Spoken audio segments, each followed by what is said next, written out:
यहाँ पर क्या फायदे पहुंचाए जाएंगे या फिर इनडायरेक्टली यहाँ पर जो रोजगार के हैं वो आयाम खोले जाएंगे, वो रास्ते खोले जाएंगे? बिल्कुल, देश भर में चाहे महिलाओं की बात करें, युवाओं की बात करें या फिर किसानों की बात करें, उम्मीदें सरकार से होती है, हर बार के बजट से होती है, लेकिन इन उम्मीदों पर अंतरिम बजट के भीतर आज वित्त मंत्री के तौर पर निर्मला सीतारमण किस तरीके से खरी उतरेंगी, ये मनु देखने वाली बात होगी और इसमें अब ज्यादा वक्त नहीं बचा है। बिल्कुल, और चलिए हमारे साथ खास पैनल भी जुड़ गया है, जरा उनसे भी हम प्रतिक्रिया ले रहे हैं। तमाम लोगों की उम्मीदें हैं। पंकज जोशी प्रवक्ता बीजेपी के हमारे साथ जुड़ गए हैं, स्वर्णिम चतुर्वेदी हमारे साथ पीसीसी महासचिव जुड़ गए हैं, ML Bhardwaj solar power expert हमारे साथ जुड़ गए हैं, नीलम मित्तल उपाध्याय 40 के हमारे साथ जुड़ गए हैं। आप सभी खास मेहमानों का बहुत बहुत स्वागत। देखिए काउंटडाउन शुरू हो चुका है।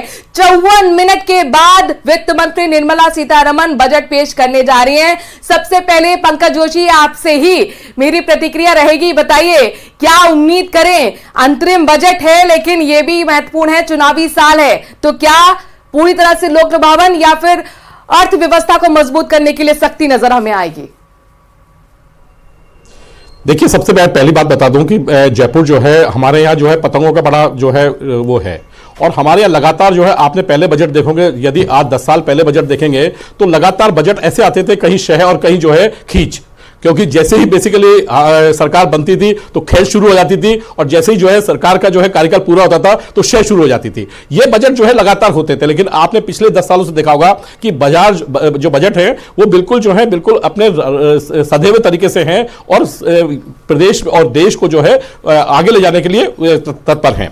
प्रधानमंत्री जी कहते भी हैं लगातार कि जो बजट होगा वो पूरा जो है 4 जो है वर्ड पे होगा, ज्ञान के आधार पर होगा। ज्ञान में जो है जी जो है वो रिप्रेजेंट करता है गरीब को, वाई रिप्रेजेंट करता है युवा को, ए रिप्रेजेंट करता है एग्रीकल्चर को, और एन रिप्रेजेंट करता है जो है नारी वंदन को। ये चारों जो क्षेत्र हैं, बड़े क्षेत्र हैं, इनके ऊपर पूरा बजट फोकस होगा। और लगातार 5-10 सालों से जो है माननीय प्रधानमंत्री जी का, माननीय वित्त मंत्री जी का जो है इस पे फोकस रहा है, और लगातार इस और हमने प्रगति करी है।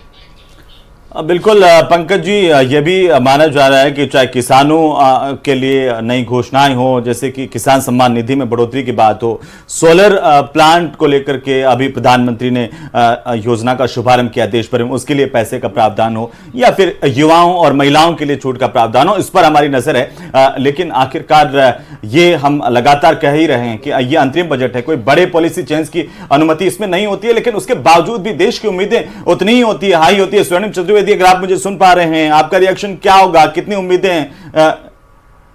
स्वर्णिम चतुर्वेदी हमारे साथ अभी जुड़ेंगे, उनको ले लेंगे, लेकिन एमएम भारद्वाज के पास चलते हैं हम सीधे। बिल्कुल, सोलर पावर एक्सपर्ट हैं और सोलर पावर पे खास फोकस मोदी सरकार का रहा है। तो पिछले साल के कंपेयर में क्या आप बड़े अनाउंसमेंट की उम्मीद कर रहे हैं अपने सेक्टर के लिए, भारद्वाज जी? सबसे बड़ी चीज ये है कि जो 22 जनवरी को जब रामलला की मूर्ति की स्थापना हुई थी, उस समय माननीय प्रधानमंत्री जी ने कहा था कि हम 1 करोड़ हाउसों को रूफटॉप सोलर पावर प्लांट देंगे, और उस योजना का नाम दिया प्रधानमंत्री सूर्योदय योजना।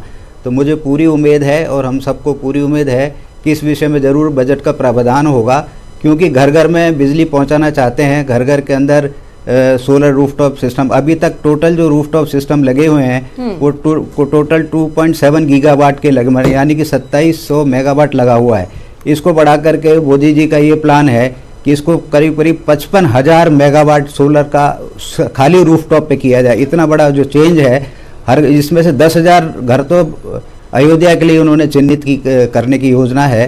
तो इस तरीके से मुझे पूरा उम्मीद है कि इस बार जो है घर घर में बिजली पहुंचाई जाएगी। और माननीय प्रधानमंत्री जी का कहना यह है कि ये सूर्यवंशी हैं, राम जी सूर्यवंशी हैं, तो सूर्यवंशी होने की वजह से जब सूर्य सबको रोशनी देता है तो घर घर में भी सूर्योदय योजना के तहत रूफटॉप सोलर पावर प्लांट लगने चाहिए। बिल्कुल, और उम्मीदें उसी तरह से देखी जा रही हैं कि सोलर प्लांट लगेंगे, एक बड़ा बदलाव आएगा, ऊर्जा को लेकर के हम आत्मनिर्भर बन पाएंगे, खासतौर पर बिजली को लेकर के। और जिस तरह से कल हमने झारखंड के साथ विद्युत उत्पादन को लेकर, कोयले को चूंकि हमारी निर्भरता ज्यादा है, तो ये बहुत महत्वपूर्ण हो जाता है कि सोलर पैनल लोग घर घर पे लगा सके, तो किफायती वो दाम हो पाए।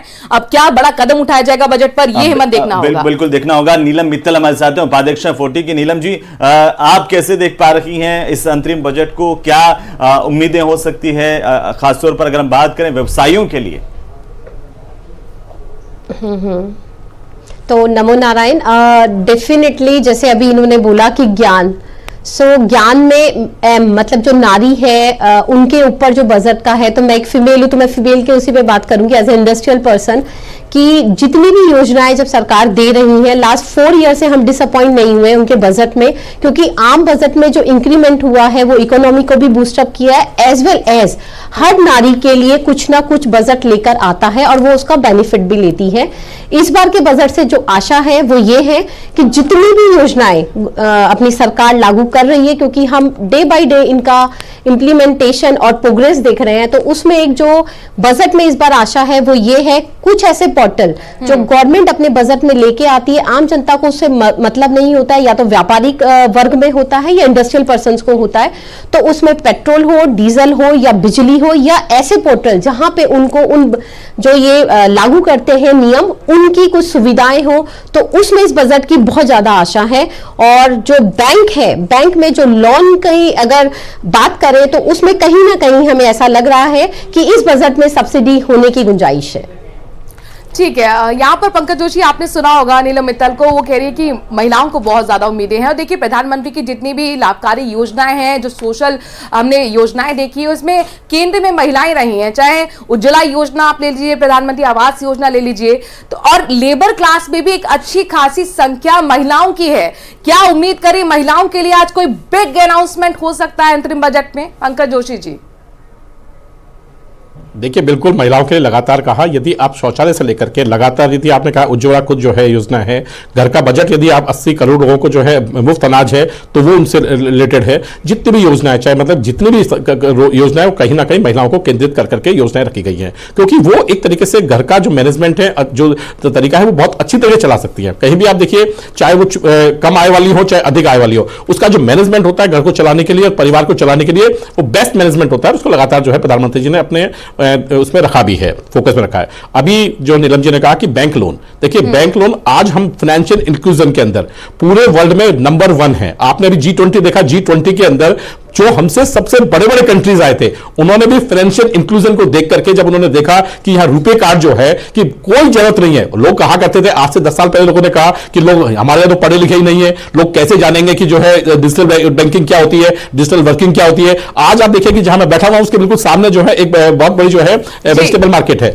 वेजिटेबल मार्केट में यदि आप जाएंगे तो ऐसा कोई जो है दुकानदार नहीं है, चाहे पढ़ा लिखा हो चाहे अनपढ़ हो, जिसके पास QR कोड नहीं हो, और वो इमीडिएटली कहता है कि भैया पहले ही होता था कि आपके पास चेंज है कि नहीं है, ये है कि नहीं है, लेकिन आज वो कहता है कुछ भी ले लीजिए, कितना भी ले लीजिए, चेंज के लिए फटाक से जो है हमने मोबाइल डाला और इमीडिएटली जो है उसको जो है QR कोड से पैसा ट्रांसफर कर दिया, 1 मिनट के अंदर जो है अमाउंट ट्रांसफर हो गया। पहले लोगों ने कहा साहब उसको दिखता नहीं है, वो पहचान नहीं पाएगा कितना पैसा है कितना नहीं है, लेकिन आज वॉइस से पता चल जाता है कि कितना पैसा उसे जो है अकाउंट में क्रेडिट हो गया, कितना अकाउंट में डेबिट हो रहा है। तो ये जो चीज है लगातार जो है सरकार इन और ध्यान दिया, सरकार ने लगातार कार्रवाई की है। खास करके आप देखिए, इसके लिए जरूरी है कि खातों में पैसा हो आम आदमी के, और महंगाई ने और जिस तरीके से इन्फ्लेशन की बात कर रहे हैं, काफी हद तक जो है लोगों की कमर तोड़ी पिछले। अब हम ठीक है कि उसमें आगे बढ़ रहे हैं। मैं आपके पास आता हूं, अभिषेक सिंघवी हमारे साथ हैं, वित्त विशेषज्ञ हैं और CA भी हैं। अभिषेक जी, आपका भी बहुत स्वागत है। और हम यही जानना चाहते हैं कि हालांकि बार बार हम ये भी कह भी रहे हैं कि यह अंतरिम बजट है, 4 महीने का वक्त है,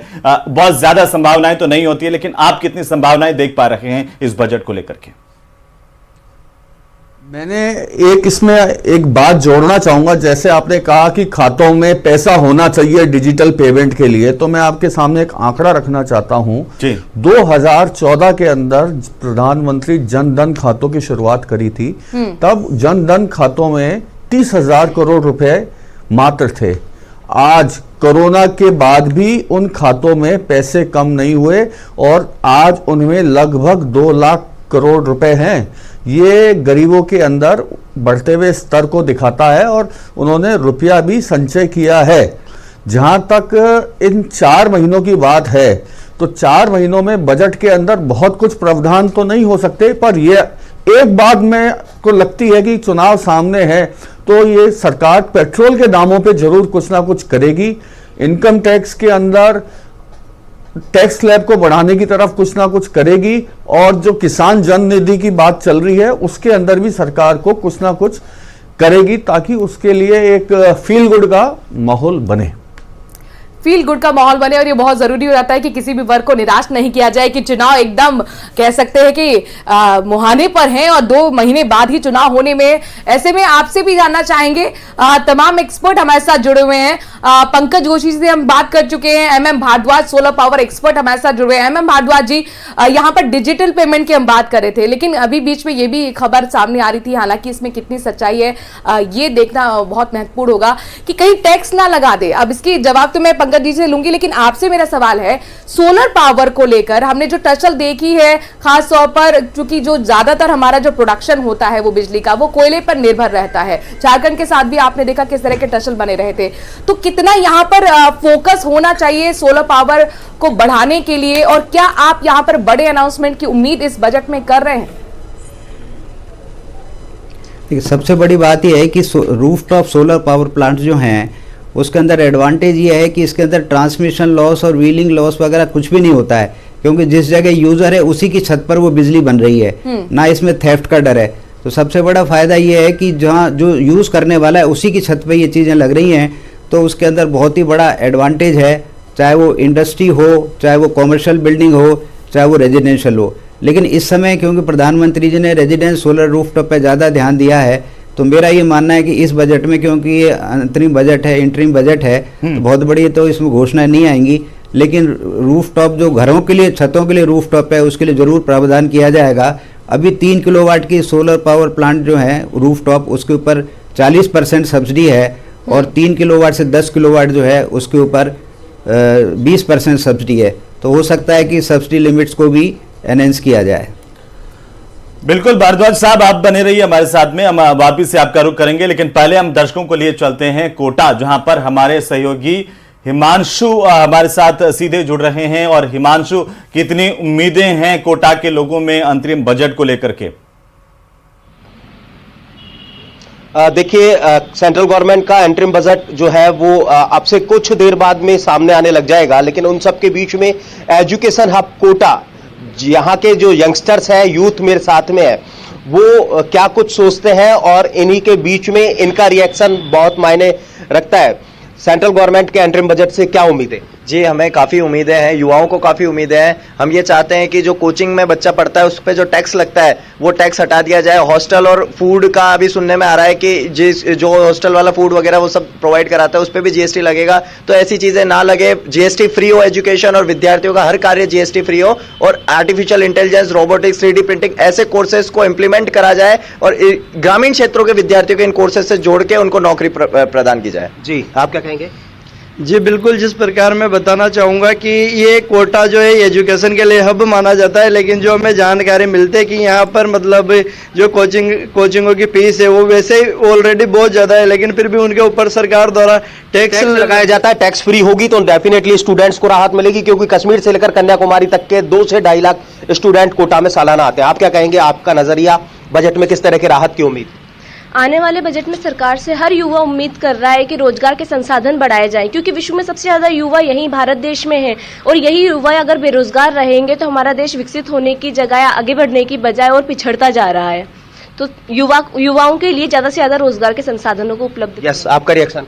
ये केंद्र सरकार का लास्ट बजट है, इसमें किसान और युवाओं को बहुत उम्मीदें हैं, क्योंकि जो गवर्नमेंट कॉलेज आते हैं इनमें जो छात्र स्कॉलरशिप का फॉर्म भरते हैं, लगभग 1 साल से किसी भी स्टूडेंट की स्कॉलरशिप नहीं आ रही है। बहुत बड़ा मुद्दा है। देखा जाए ना तो यूपीएससी की बेस में जो कैलेंडर निकलता है सरकारी वैकेंसी का, वैसे सरकार वैकेंसी का हर एक वैकेंसी का कैलेंडर जारी होना चाहिए। भले कम पदों पे वैकेंसी निकले, लेकिन वैकेंसी निकलनी चाहिए। जो पेपर लीक का मुद्दा चल रहा है उस पर कठोर से कठोर कानून बनने चाहिए। ठीक है, तो कुल मिलाकर के अगर यहाँ राहत मिलती है तो एजुकेशन सेक्टर को बहुत बड़ी राहत मिलेगी। अगर टैक्स स्लैब में जो चाहे हॉस्टल्स हो या कोचिंग हो या फूड मैस हो वहां पर। जी बिल्कुल, स्टूडेंट्स को राहत मिलेगी, और ज़्यादा से ज़्यादा जो गरीब तबके का परिवार भी है वो अपने बच्चे को यहाँ पे शिक्षा ग्रहण करने के लिए भेजेगा और हिचकेगा नहीं और घबराएगा नहीं। दूसरी चीज़ मैं एक और केंद्र सरकार से ये निवेदन करना चाहूँगा कि आजकल हम देखा जा रहा है, पहले ग्रामीण क्षेत्र के मतलब जो एक सिटी से दूसरी सिटी जो बच्चा पढ़ने जा रहा था ट्रेन से अप डाउन कर लेता था, क्योंकि ट्रेन में पहले जनरल कोचेज बहुत ज़्यादा होते थे और रिजर्वेशन के कम कोचेज होते थे।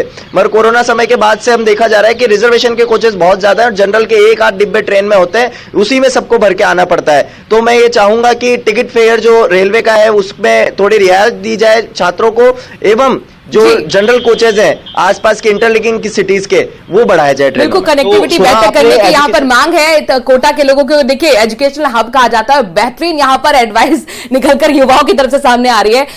अलग अलग हम शहरों की तरफ जा रहे हैं हेमंत, और एक और रिपोर्टर हमारे साथ अगले शहर से जुड़ गए हैं, जरा वहां का भी रुख कर लेते हैं। बिल्कुल मनु, और सीधा हम अपने दर्शकों को अब लिए चलते हैं जोधपुर, क्योंकि शिक्षा नगरी कोटा की राय को हमने सुनवाया कि आखिरकार कोटा क्या चाहता है, लेकिन जोधपुर के लोग क्या चाहते हैं केंद्र सरकार के अंतरिम बजट से, ये सहयोगी रंजन लोगों से बात करेंगे, बताएंगे। जी रंजन, क्या लोगों का कहना है इस बजट को लेकर के, लोगों की उम्मीदें क्या हैं और क्या चाहते हैं जिससे उनको राहत मिल सके, क्या ऐसी घोषणाएं हो?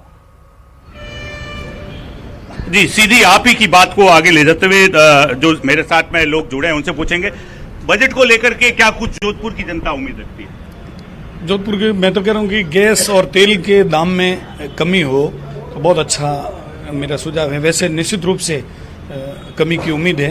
टैक्सेशन में भी अभी जो 7 लाख वाला जो है 7 से 10 या 12 हो जाए तो और अच्छा रहेगा। और अच्छा रहेगा। जोधपुर हस्तशिल्प उद्योग टेक्सटाइल का हब है, क्या देखते हैं आप, क्या समझते हैं? टेक्सटाइल के मेन तो प्रदूषण और मैटर है, तो उसमें राज्य सरकार, केंद्र सरकार और व्यापारी मिलके, उद्यमी मिलके उसको ठीक करें तो लूनी नदी का जो प्रदूषण है वो खत्म होगा। और हर वर्ष की भांति इसमें भी आशा करते हैं, हमेशा मोदी सरकार ने कोई न कोई जनता को रिलीफ दी है, इस बार भी आशा करते हैं कि इस बार रिलीफ मिलेगी। रिलीफ की बात है, जोधपुर में अगर बात की जाए क्या कुछ लगता है आपको, किस तरीके से बजट से आम जन उम्मीद लगाए बैठा है?